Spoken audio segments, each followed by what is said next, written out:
tunakuwa hata hatuelewi jinsi ya kumlea mtoto inavyotakiwa, labda kwa ajili ya kuzungumza na mtoto, kwa ajili ya kucheza na mtoto. Nilikuwa sitambui ama nilikuwa sielewi kama naweza nikaongea na mtoto akiwa tumboni au naweza nikaongea na mtoto akiwa mchanga.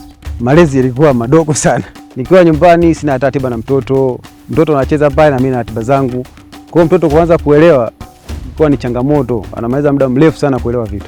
Kweli mimi tu ndo hivyo najua ni kazi ya mama peke yake. Kwa hiyo yeye tu ndo ashughulike, afanye kazi zote, acheze na mtoto, amuongeleshe nini, kumbeba. Sana mimi ananipa tu nambeba. Akifanya shughuli akimaliza mpaka achukue mtoto wake. Gari. Sawa sawa gari. Na dada hii hapa nini? Embe. Sema nanasi. Nanasi. Sawa. Fungua tena. Kizazi Kijacho ni mradi ambao uko unatoa elimu ya malezi, makuzi na maendeleo ya awali ya mtoto tangia akiwa tumboni mpaka anapozaliwa na kuenda hadi miaka 2. Nikienda kwa wazazi natoa elimu kuhusiana na malezi na makuzi ya awali ya mtoto pamoja na familia nzima. Mradi wa Kizazi Kijacho kwangu na familia yangu na maana kubwa sana, kwa sababu uliniwezesha kutoka katika giza nikaingia kwenye mwanga. Mwanga nilouona kwa sasa hivi ni kwa sababu umeniwezesha nikatambua kwamba naweza nikaongea na mtoto au naweza nikamfunza mtoto vitu kuanzia akiwa na umri mdogo mpaka anakuwa kwenye umri mkubwa. Msaada ambao tumeupata kutoka kwenye Kizazi Kijacho, cha kwanza kunufaika na kupata elimu ya kuwalea watoto. Tulikuwa hatuna elimu ya kutosheleza, ila kwa huyu ambaye tuko naye ndo wa sasa ambaye ndo alikuwa amelelewa kwenye Kizazi Kijacho, tukashangaa kwamba huyu mbona kawa mjanja tofauti na wengine. Anafahamu mengi, anazungumza vizuri, lugha imenyoka, ana utambuzi wa vitu vingi. Unashangaa kitu, yani unamtuma ataka achukue kitu fulani chenye rangi hii, anaenda na kuletea kweli kile. Sasa ukiangalia mtoto ana miaka 2.5 3, anajua mpaka rangi hizi anazijua kuzichambua. Tunafaidika sisi hasa wazazi kwa sababu kwa na mtoto ambaye anauelewa na anakuwa mjanja, hiyo ni faida kwa mzazi. Wamenifundisha jinsi ya kucheza na mtoto, kuongea naye.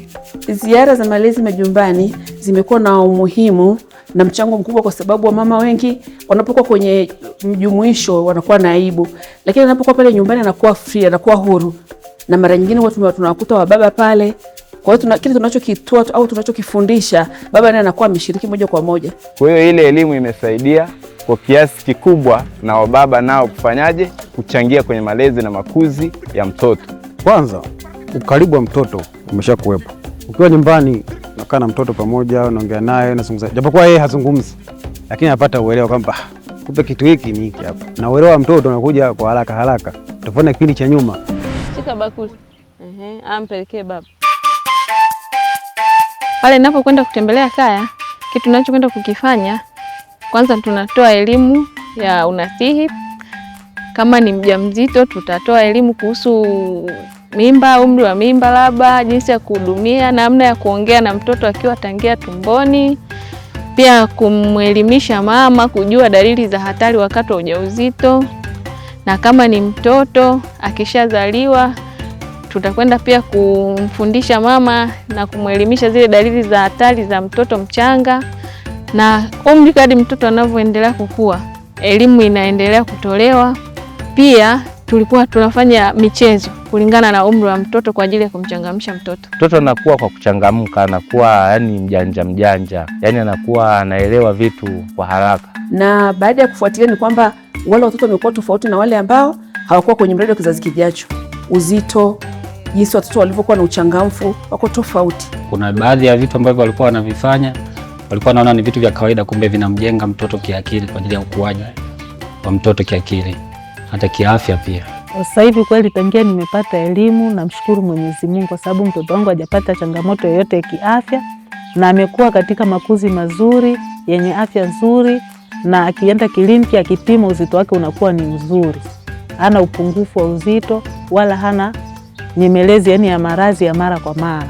Mbali na kuwatembelea wamama majumbani mwao, mradi wa Kizazi Kijacho umetengeneza kikundi ambacho kinawaunganisha wamama kuongelea malezi na makuzi ya awali ya mtoto kwenye familia zao. Kuna digital dashboard tuliopewa, ilikuwa ni mwongozo wa mimi kama CHW anakuwa amekwama mahali, dashboard ilikuwa inanisaidia na inaniongoza kwamba kuna jambo ambalo hajapitia. Tunakaa kwa pamoja tunalijadili. App ya kidijitali ambayo tulikuwa tumepewa kwa ajili ya kutumia kufanya ziara za mtu mmoja mmoja, kulikuwa na zile moduli ambazo zilikuwa zinarahisisha na kuniongoza mimi kama mhudumu wa afya ngazi ya jamii katika kumwelekeza na kumfundisha mama. Wadau ambao wamefadhili huu mradi, ikiwapendeza waendelee kwa ufadhili, kwa sababu hii changamoto ni kubwa sana katika jamii yetu. Na wasiishie hapa tu, waendelee kutoa elimu katika vijiji vingine, na ili watu wengi waweze kujifunza, waepukane na mila potofu, kusaidia katika makuzi na malezi ya watoto wetu. Isiwe ni kipindi kifupi tu kwamba labda ni programu ya mwaka mitano inaisha, iwe ni programu endelevu, na isiwe baadhi ya facility, iwe ni facility zote, ili waweze kukua kiakili, tuweze kuwapata watoto wenye ukomavu kidogo akili.